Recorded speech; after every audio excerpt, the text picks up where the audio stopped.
Welcome to the Young Barbican event for Sun and Night, an exhibition by Shilpa Gupta at the Curve Gallery until the 6th of February 2022. I'm Tobi Alexandra Falade, the Curatorial Trainee who worked on the exhibition and programmed this Young Barbican event. The event tonight will explore ideas raised in Shilpa's work, such as protest, isolation, and will especially focus on using poetry to give power to voices through a poetry workshop and a range of performances from spoken word artists.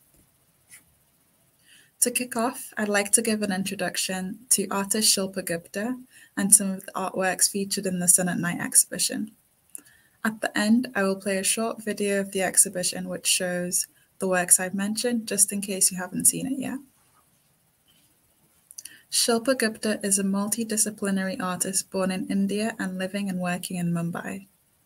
Her work spans a wide range of media and processes, from text, sculpture, video, photography, and sound, which poetically explores physical and ideological boundaries and how, as individuals, we come to feel a sense of isolation or belonging. Shilpa Gupta has exhibited work internationally with solo and group exhibitions at galleries and biennials, including Arnold Feeney, Bristol, and the Venice Biennial in 2019. The first work I would like to introduce is For In Your Tongue I Cannot Fit, an existing work that was first shown at the Venice Biennial in 2019. The Curve Gallery is a space to show commissioned works, and it felt important to show this work again here in London, as Shilpa brings together important discourse around identities, language, race, and gender. Pictured here is For In Your Tongue I Cannot Fit, a sound installation with 100 speaker microphones and 100 poems which have been pierced by metal spikes. This work highlights the vast amount of poets who have been incarcerated for their work from the 8th to the 21st centuries. Here, Gupta highlights harsh restrictions on poets from around the world who've been silenced for their work and in some cases killed. In the work, segments of each poet are read, sung, and harmonized amidst a chorus of other voices which reverberate through the Curve Gallery. Next, I like to speak about Still They Know Not What I Dream. This is a motion flatboard work which Gupta has created in dialogue for the first time by having two flatboards together. The flatboards interact with each other using short phrases and sentences, and often letters are missing and there are misspellings. Flatboards were predominantly used in airports and train stations, and this relates to themes from Shilpa Gupta's previous work, which explores borders, countries, and separations from homelands. I'd like to highlight one of the poets, Wale Soyinka, who fought for democracy several times during the Nigerian Civil War, as he appealed for ceasefire in an article he wrote. He was arrested for this in 1967, accused of conspiring with the Biafra rebels, and held as a political prisoner for 22 months until 1969. Often within the drawings, the bodies of the poets had been removed, and all that remains are those that surrounded them. This may highlight the fear and the loss of the families of the poets and what they may have experienced. The next work are two interlocked books. One is a collection of poems by Malawian poet and writer Jack Mapanje and a memoir by the Turkish novelist Orhan Kemal. Both of these books are joined together without glue, and they support and hold each other up. This work highlights relationships between authors and the community many of them built to support each other, such as when poet Allen Ginsberg wrote letters to support his friend and poet Malay Roy Chowdhury, who was persecuted for his publication of poem Stark Electric Jesus in 1965. Because of this, his typewriter was seized by Calcutta police, he was jailed for a month, he lost his job, and eventually quit writing in 1967. The next work on screen is Tower of Broken Pencil Points. Here, the lead points of pencils have been removed and stacked on top of each other. As a result, the pencils left behind are no longer able to be used as a writing tool. This work relates to those in power who control free speech, which in many countries does not actually exist. Poets such as Irina Ratunchskaya used other methods to keep writing, such as writing on cigarette papers, memorizing her poetry, and even writing on soap bars in order to disseminate and still write poetry even though she was incarcerated. The final work I like to speak about is Visitor Hours. This shows a fragmented section of a clock face made out of gunmetal. This suggests violence and lack of agency for those who were imprisoned. This work is also next to the final drawing work, which is covered in a sort of dark grey wash.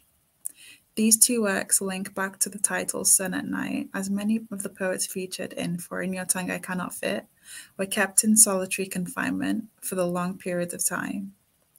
Here in these works, Gupta explores confinement and time, but also links to other ideas of confinement, especially during the height of the COVID pandemic. Gupta relates her experience of isolation in India to others all around the world. Thank you so much for listening. Please watch this short video of the exhibition next.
Hello everyone, my name is Amina Atiq. I'm a Liverpool Yemeni-based artist and I'm going to be leading a poetry workshop inspired by Shilpa Gupta's work titled Sun at Night.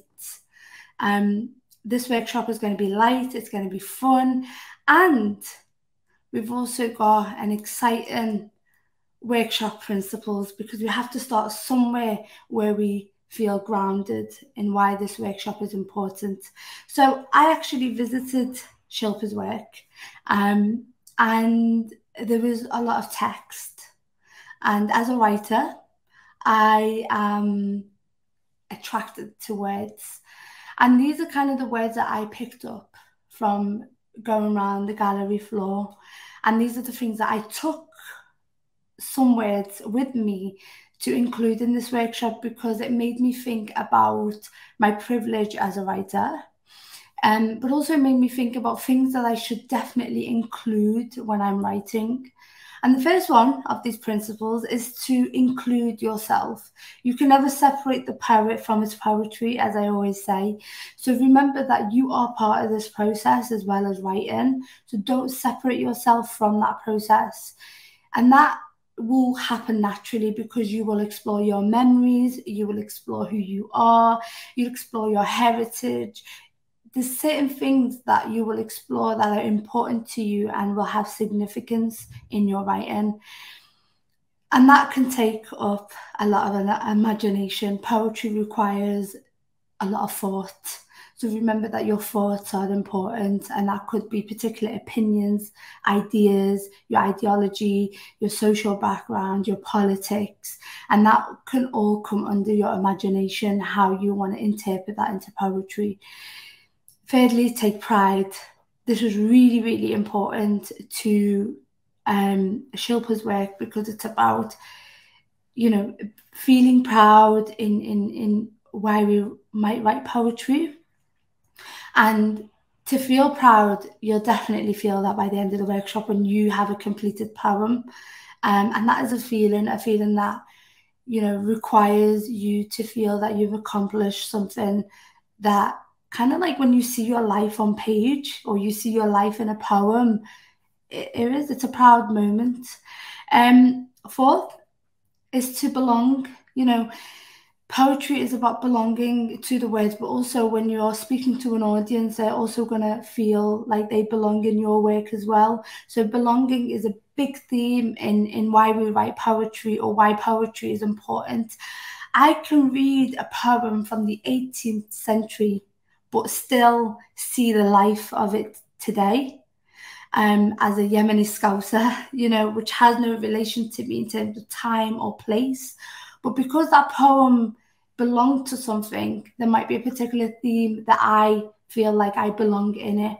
And then lastly is claim it. You know, as a performer myself, claiming my work is about performing, is sharing my work, is sharing it with family members and friends. It's by performing on different stages. So ask yourself, how would you claim this work? Is it something that you might share with a friend, or is it a place that you want to share in front of 2,000 people? Okay, so that's the workshop principles, the most important, but also let's get into the workshop. Okay, so I hope you're ready, because I am. Right, so what I want you to do is I want you to pick a number, okay? So take a minute to think where the energy is going, what number you're attracted to, okay? It might be a lucky number. I'm going to go for number 5, because I feel like, you know, somewhere in the middle, okay? All right, so write your number on a blank piece of paper so you don't forget, okay?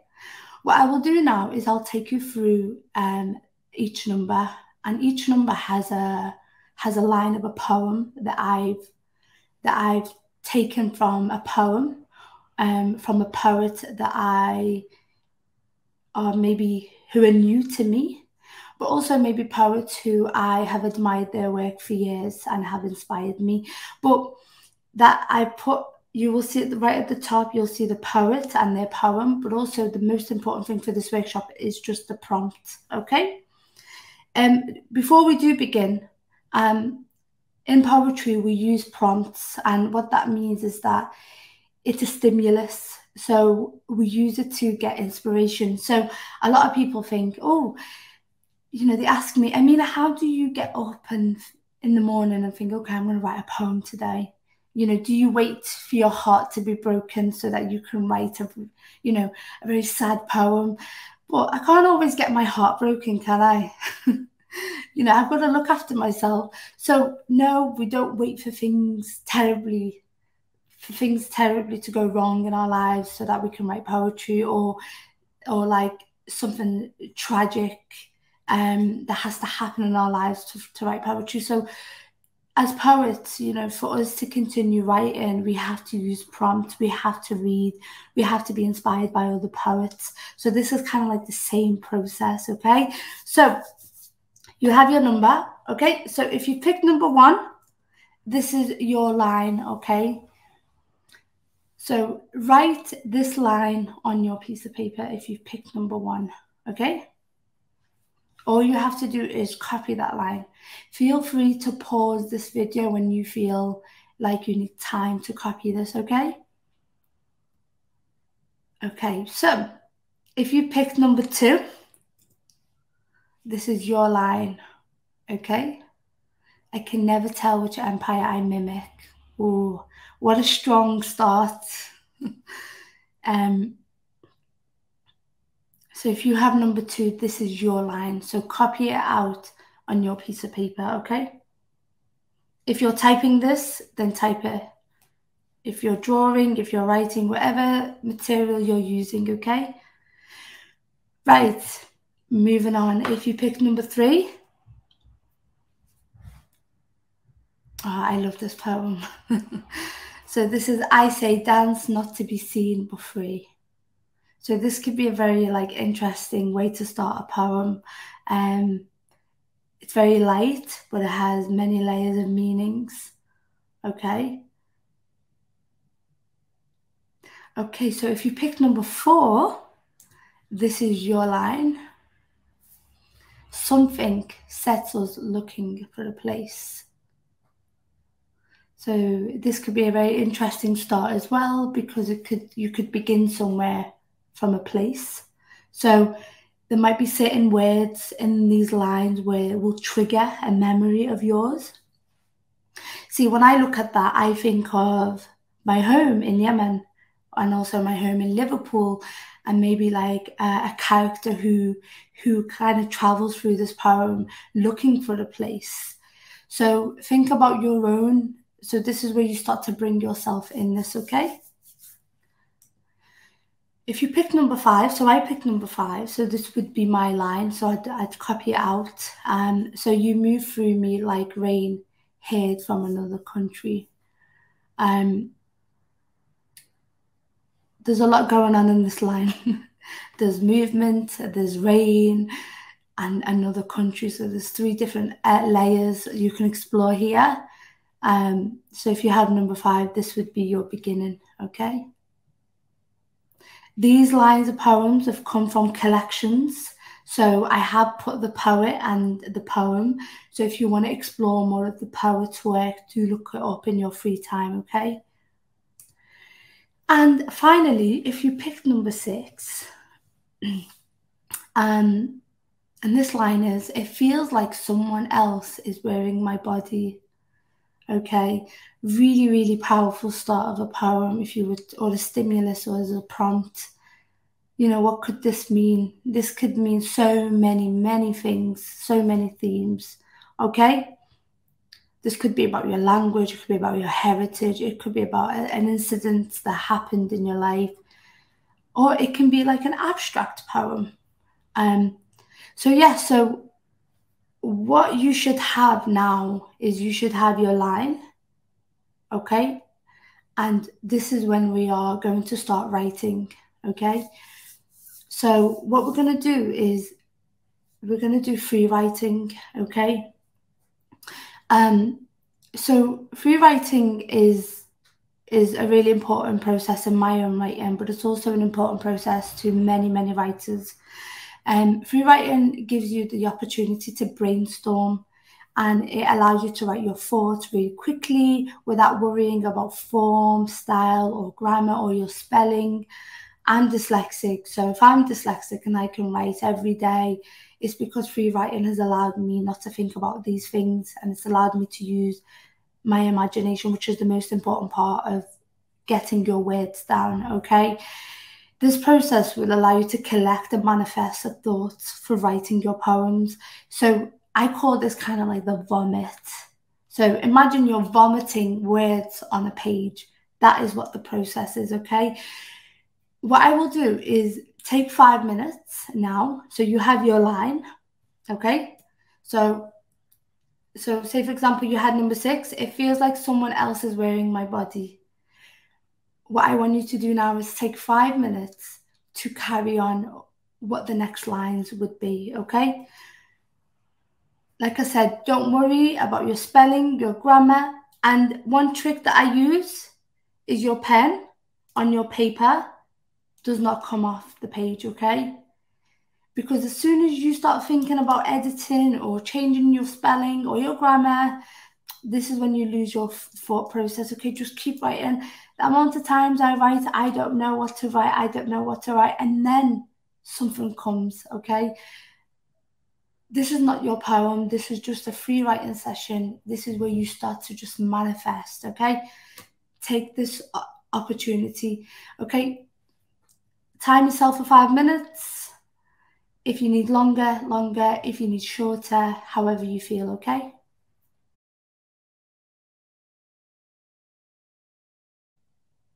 Okay, so, right, I hope that felt okay. It does take a lot. Free writing does take a lot of emotions from us. That's why I always say, if you're a writer or a poet, do look after yourself. Drink loads of water or coffee. But the main thing is that you have a lot of things, and there's probably a lot of things on your page right now that you didn't think even existed, because you've given yourself the permission and opportunities to do this free writing exercise, okay? If this doesn't work for you and you're more of a visual learner, I would say, and you like drawing, I'd say draw the imagery, because I know a lot of dyslexic writers who use storyboards to pan out their story in their poem. So feel free to kind of like interpret this however you want to, and if you want to make it accessible to your own needs, okay? So moving on, okay? We do have another 5-minute free writing session, okay? So with this 5-minute free writing session, it's a little bit different, okay? But it's really important, okay? So what I want you to do is I want you to look at what you've written, and I want you to highlight your best line, okay? So take a minute or two to highlight your best line, okay? And what I want you to do is to flip on the next page, or on your computer, go onto another page and start on a new page with your best line, okay?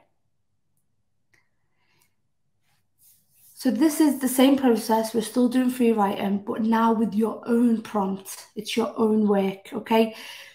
The only reason I do this second stage is because, firstly, we have to be careful that we're not plagiarizing another writer's work. I mean, where my ethics lie in poetry is that I believe that we shouldn't plagiarize, but if we are going to use another poet's work, that we should either ask for their permission. We should either also quote them, reference them. But if we're not going to do that, I would say, from an ethical side, I think, really, and this also, it's about also highlighting your best line as well. So looking at your strength in your work. So there will be a few lines in what you've just written that you are going to really, really like, okay? So same process. So just a little bit of reminder, the same process that we did before.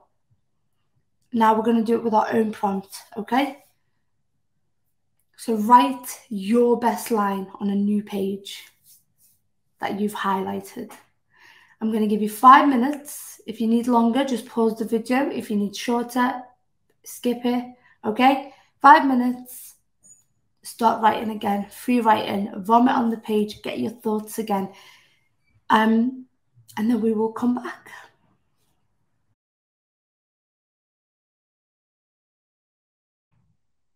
Okay, so welcome back. I hope that second part of your free writing was a lot more easier. You probably understood where this was going, and it's a lot more clearer. So when I do the second part of my free writing, because it's my own line, now I can relate to a particular theme. So if you started with, say, a line about, you feel like you're wearing someone else's, let me remind, it feels like someone else is wearing my body, okay? So for this example, maybe when you highlighted your best line in this free writing session, it might be something particular about your own life, okay? Or it might be something that is more concrete. So this is the reason I do this part, is because now you're going to start to see yourself in it. And if you remember the principles right at the beginning of the workshop, it was all about, to belong, to feel pride, to claim it, and all of that has to require when we include ourselves. If we don't see ourselves in the work that we write, even if you're writing about something that's not about you or your family or your environment, there has to be something in you in it. Firstly, your voice. I speak in a Scouse accent. I might write in a Scouse accent. So don't shy away from where your identity lies in your work, okay? Cool. So what we have done now is that we had a prompt, so a line of a poem from a poet. We've copied that out, and then we have looked at free writing the next lines. And then the second part of this workshop was we did another 5-minute free writing where we highlighted our best line, and we started on a new page. And now you should have 2 kind of vomit free writing, okay? So there's a lot of material there, a lot of material. And you can do this process over and over again. If you feel like you want to do it again, highlight your next best line, do another free writing. You want to do it again? I've done it once for 16 times until I found my voice in this poem, okay? Right. Moving on. What happens next now that we've got all of this material, we've got all of this information, we've got all of this text? What do we do in poetry? We structure, okay? We try to fit things into a place, okay? Especially if you're writing for paid poetry, you need something to structure it, okay? So I will share with you 3 examples how you can structure your poetry. However, I can imagine maybe some of you are already writing or already poets, or maybe you're a beginner. So these 3 examples are really my favorite ones that I naturally fall into. If you have your own, go ahead. You don't have to follow this, okay? Structure your poem however you want, okay? So the first example is free verse. So this is an open form poem, no particular pattern. A lot of poets use this. Well-known poets use free verse. So like T.S. Eliot uses it. A lot of poets use it because they like that. They want that free of expression with no particular rhyme or meter, and they just want to kind of use that structure to say something that is meaningful or important, and don't want any particular rules or limitations. I love free verse because I do not like limitations. As well, if you're a spoken word performer and you want to perform your poetry, free verse is something where people tend to like, because they don't want that limitation of how they want to use their voice on stage. Free verse is still as respectful as any other format or structure, because you still have to edit, you still have to look at your language, your poetic devices. If you're using alliteration, all of that, it still is important. Okay, the only idea is that you're writing in no particular form. Okay, so this is one option. Okay, so if this is the one that you want, I would say pause the video here, look at the examples, and start writing your poem in this structure. Okay. Okay, our second example is one stanza. It really is, it can be called a sonnet, but we're not using any meter or any particular sound, syllables. What we're going to do here is, just to make it really simple, is 14 lines, okay? So everything you've written, you're just going to summarize things into 14 lines, okay? But with one little twist, just so that we have a bit of the sonnet, we'll do one rhyming couplet, okay? A rhyming couplet is literally the last 2 lines of your 14 lines could just rhyme the last 2 words. So for example, I've got an example on the presentation: lightning, thunder all around, soon the rain falls on the ground. So them last 2 words will rhyme, okay? 14 lines on one rhyming couplet is really famous in Shakespearean sonnets. So think about how, if you do want to look at a sonnet, I would say you need a lot more time, okay? But this is really simple, just if you want a really short poem and you want something that's concrete and you want to, you want to edit these 14 lines, okay? But don't forget your rhyme and couplet, because then you could have a bit of a sonnet there, okay? Okay, so again, if you want to use this format, pause this video and, just work on this however long you need. Okay, our third example, haiku. This is for people who really love structure, who love syllables, who love counting their fingers. So for me, it's not my favorite because, like I said at the beginning, I don't like limitations. However, these are really fun if you're really stuck and you want something to help you to really get your words down. Okay, so for example, how this works, the structure is actually counting your syllables. Okay, so it's very restrictive. Like, imagine you only have 5 syllables for this line. Like, how much can you fit? Okay, so for example, the example that I have here on the presentation is an old silent pond, 5 syllables. Okay, and then the second one is 7 syllables. So a frog jumps into the pond, 7. And then the final, splash, silence again, 5 syllables. So when you're writing your piece, okay, and you have a line, count your fingers to fit into 5, 7, 5. And you can do as many of these as you want, okay, because these are really short poems. So I would say, at least have 3 or 4 little stanzas or paragraphs, okay? If you like this one, again, pause the video, have a look at the example, count your fingers. This one's really fun. I think you'll really enjoy this one, okay? And just to say, if you want to do all the structures and you want to trial out all of them, feel free, okay? These are just suggestions. Okay.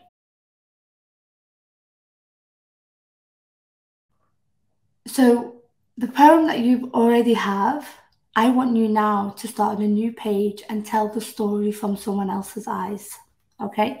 And what that means is that if I've written a poem, say about my mother, I will now write a poem reverse of that, my mother telling the story from her eyes. And that is an interesting, because sometimes when we write things from our own perspective, what happens is that there's a limitation.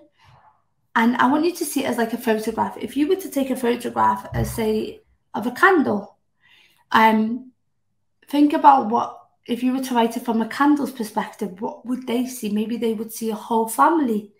And that is really interesting to explore what your poem could look like. So don't feel any fear of actually doing this. Like, all of this material is important and you can stop or do as much as you want wherever you feel like you want to go. So think about who's narrating the story, what character is here, and if you were to reverse this, who could tell the story? You know what I love? A neighbor, like telling the story from a neighbor's perspective, or a stranger, because they see your world very differently from your own, right? So think about what that will do. And if you like that second version better, then continue doing that, because if the story is more interesting for you, then of course your audience or your reader will find it more interesting, okay? And also, why wouldn't we write poetry if we're not excited, right? We want to be excited. We want to make poetry cool and relatable, okay? So the other option is narration. So I'm probably assuming that you've written your poem in I, so you've narrated it in the first person. What I want you to do is change that and rewrite your poem in the second person.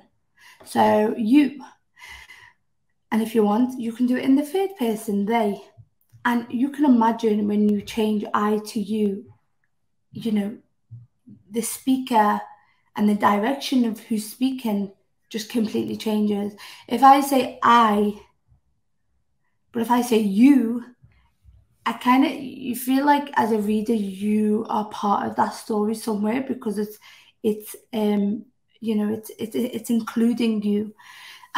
But sometimes the first person is really important, because if you're narrating something that is personal to you and that has importance and there's a story that you want to tell the reader, I is powerful because you're narrating it. Okay. And obviously the third person, if you want to talk about a third perspective, they, the people around you and multiple people, then that could be an interesting thing to do. But I would say, because you might be stuck, you might be thinking, well, what is the best way here? When I use you, it still reads well. It's about justifying it. What is important for the story? Okay. For example, when I perform on stage, I sometimes perform some poems that still get me very emotional, because some of them are my personal experiences or lived experiences of some really hurtful things that have happened. And so sometimes when I use I don't feel comfortable performing that on stage and putting everything on me. So sometimes what I do as a writer, so that I look after myself, because the main priority as a writer is looking after yourself. You don't owe anyone anything. Is you are important. So when you are sharing your work, you have to think about yourself. Okay, how can I protect myself as well as sharing this work? If it's going to get me emotional, or if it's going to trigger certain memories. What I do as a writer is I change it to the second person narration. So you can imagine when I'm performing to the audience, I'm like, you. I feel like they are part of that story, and it feels like I'm not holding that story by myself. So give sometimes your reader or your audience a responsibility to hold your story with you. This is why writing is so powerful, because you can make these small changes but can make a massive impact on you who's narrating, but also how the reader receives it. Okay. And just another little everything needs a title. Not everything, but I believe that we have to have kind of like a foundation, or like something that puts this poem together, and a title is one of the most important things, because that's the first thing your reader is going to see, or that's the first thing you're going to kind of like tell people or introduce this poem. And titles do require a lot of time and thinking. So think about what summarizes your poem. One advice, never, I mean, it's never, but try not to use the same or a similar word or a same word that you've used in your poem as your title, because it's like you're giving it away too much. Surprise the reader. So it's about summarizing, okay? If your poem is about death, don't call it death. Maybe you want to think about it as, something that's life on the opposite side, okay? So that is editing done. Like I said, feel free to pause this video, fast forward, rewind, however you feel, okay? If you've got any other editing tips, drop them in. Do what you need to do to get this poem finished, okay? So our final part of this workshop today is performance and sharing.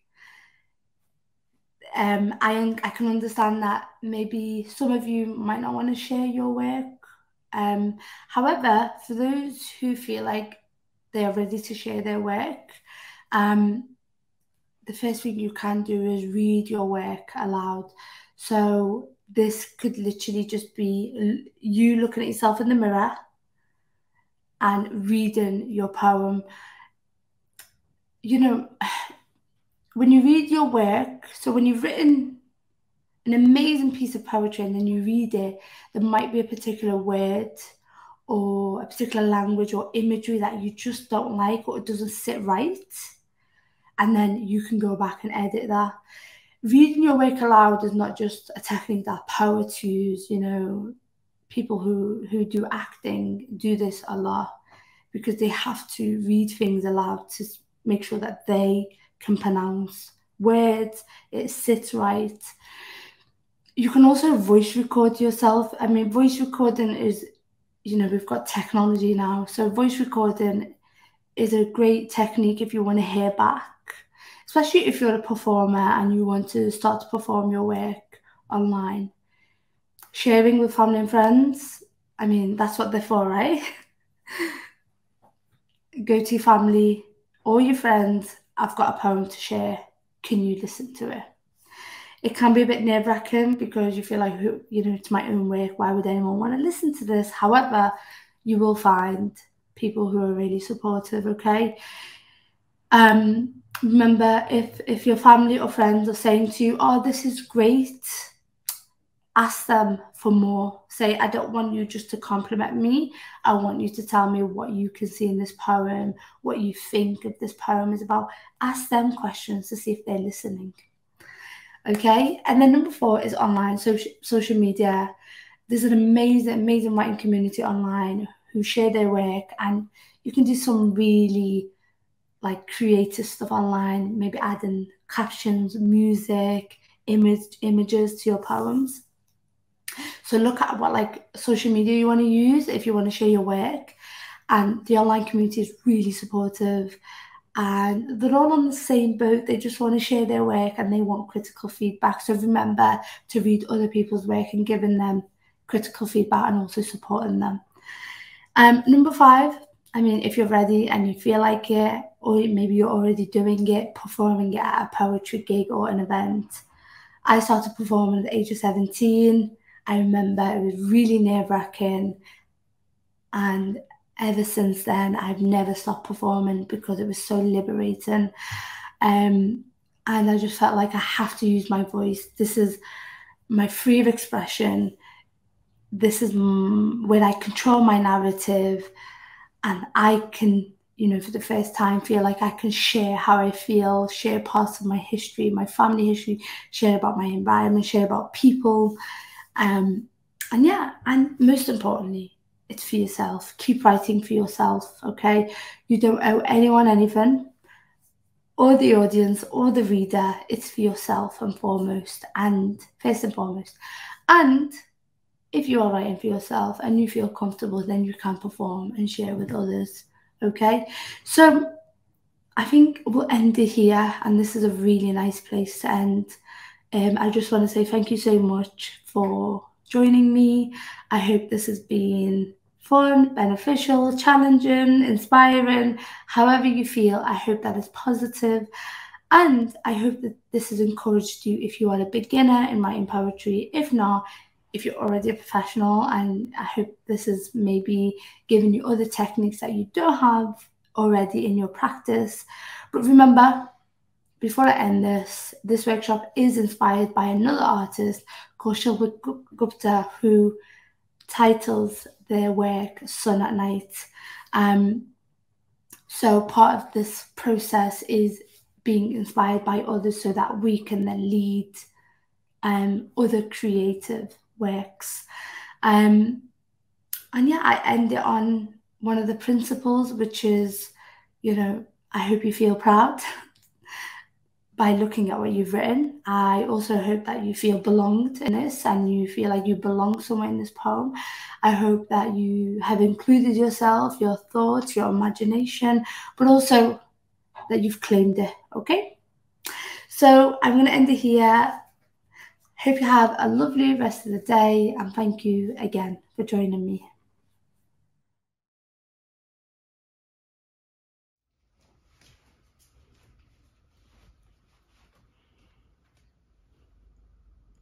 When you're standing center stage, be a warrior, not a warrior. Listen to what the ancestors say.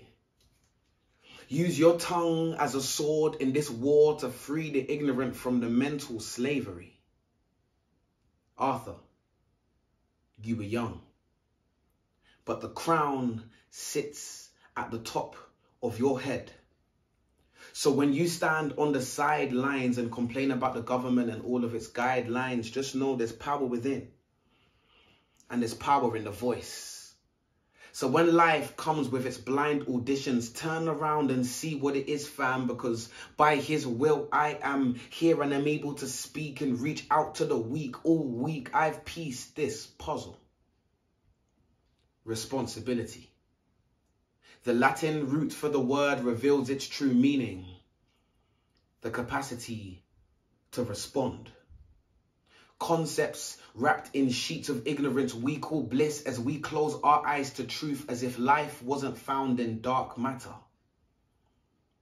Searching for the answers makes the matter past tense. I can be, see, before Christ, before time, before the answers reside in I.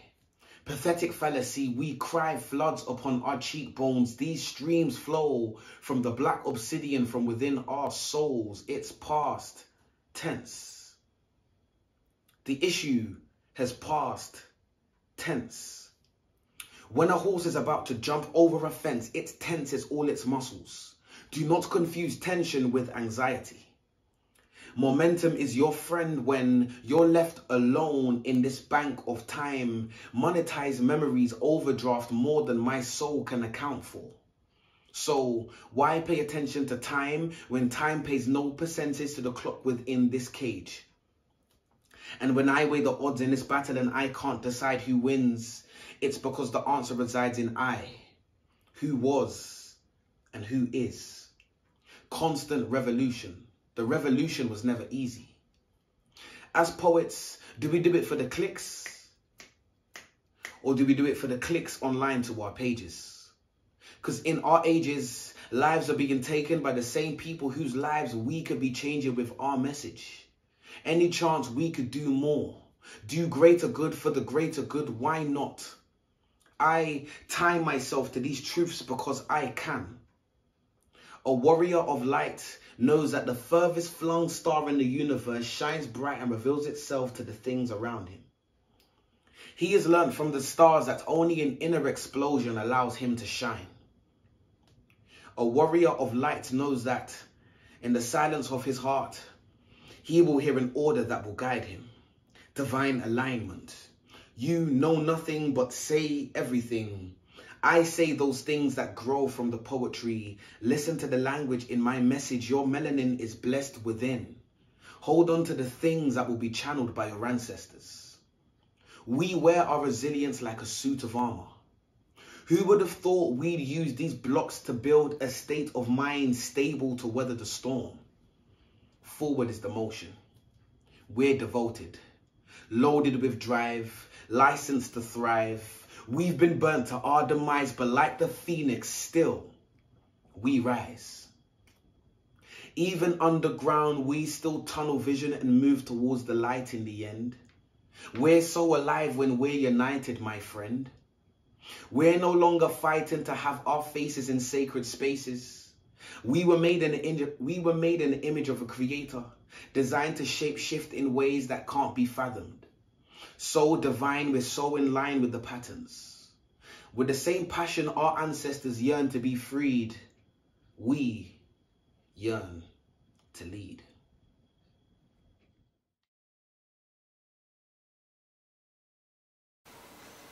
I scribe the words in my mind and they take a bit longer to reach my fingertips. When they do, it falls into a fist.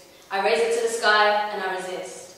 I resist through these words of mine. I read between the lines and rewrite history where they marginalise. And I hate capitalism so much that I don't even capitalise letter I, because someone somewhere is saying I instead of we. And the coward says I'll sacrifice him instead of me, and it's like the only time I get to write the word unity is when I'm writing about how hard it is to see. We watch people die at home, I saw the flames rise higher. You can say there's no gender, but if you say it, you're a liar, because last year, we saw nobody die in Notre Dame. But I guess the work of architecture is higher than the price we put on lives. Last year, we saw nobody die in that fire.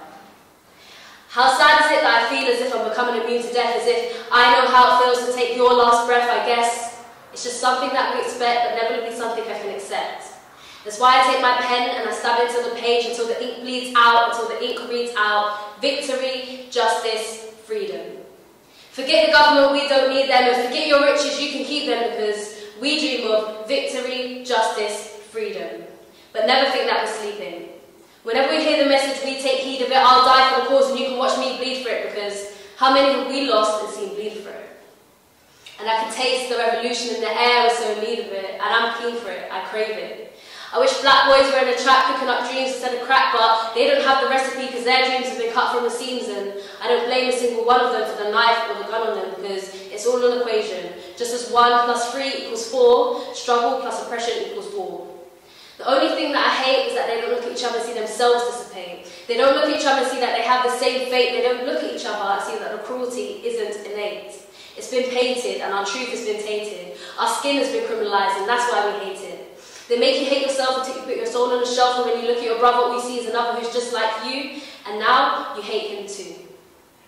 Nobody wants to talk about politics, but it's all political. Starting wars in countries except the ones that buy all their weapons from you. If you look at the shell of a bullet in Syria, I bet you that the last initial was a K and the first one is a U. Well, we need to regroup and remember that there's a power in numbers, and they can call us the minority, but we don't have to give them the authority to control. And it's not only violence that sweeps our streets, there's cold feet belonging to bodies that are deemed obsolete, pushed out to the pavements, and do you know how deep the pain gets? Even the concrete isn't free. How can we call ourselves a first world country when there's 320,000 people out there homeless and hungry? Tax on everything we buy, tax on money we make to stay alive. Every year we watch the tax rise and wonder why we're so stressed, depressed, psychotic, and I would have asked a medical professional for the list of the rest, but it's pretty hard to find one since they cut funding for the NHS. Your strategic plans will fail. You can burn us in high rises, make poor people pay high prices, force homeless people out of doorways and up your sleeves. You have many more ways to try and make us break, but you will fail. Don't you know how much of resilience that struggle creates? You may be the hands that control the law, but out of your hands are the laws of nature and fate. They try to separate and segregate, but with each oppressive move you make, the chances lessen that our love for each other will dissipate. You take from us, and we take what's left of us, and we weft and weft and weft.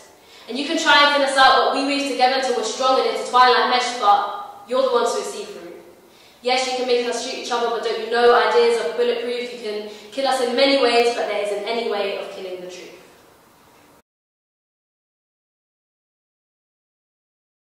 Finding my feet often has me losing my mind. I feel like I lose ground whenever I reach for the sky. These days, my first thoughts are to have second ones. A mind clouded with no silver linings in sight, but just chemtrails instead. Because too often I let my hair down by getting faded, attempting to find an escape from a glass ceiling that morphs into a glass bottle as I try to lift the lid on these demons. Praying these spirits don't come back to haunt me. But taking the edge off seems like the best solution these days. I'm currently at crossroads with paths I should take, thinking maybe I should stick to accounting and give up writing, but right now nothing's adding up or making sense to me, and it drives me berserk. But at the end of the day, all I know is I'm at one with words. You don't know pressure until your parents only have your shoulders for dependence to carry their name, legacy and investments. Surrounded by their culture, which has always learned to play it safe and have never known to dare, but bearing fruits becomes futile when you can't even grow a pear. I'm trying to uncover the power I have instilled within, and that doesn't seem to involve a corporate life. So I don't want to wear fancy suits and shoes and dress smart no more. I want to know what it's like being in Superman's shoes, because I don't want to walk in Clark's no more. I can't lie and say these times are not testing. I try to remind myself this gift was God's blessing. So whenever I lose faith, I urge myself to have some patience. Because if God works in mysterious ways, then the devil's work must be blatant.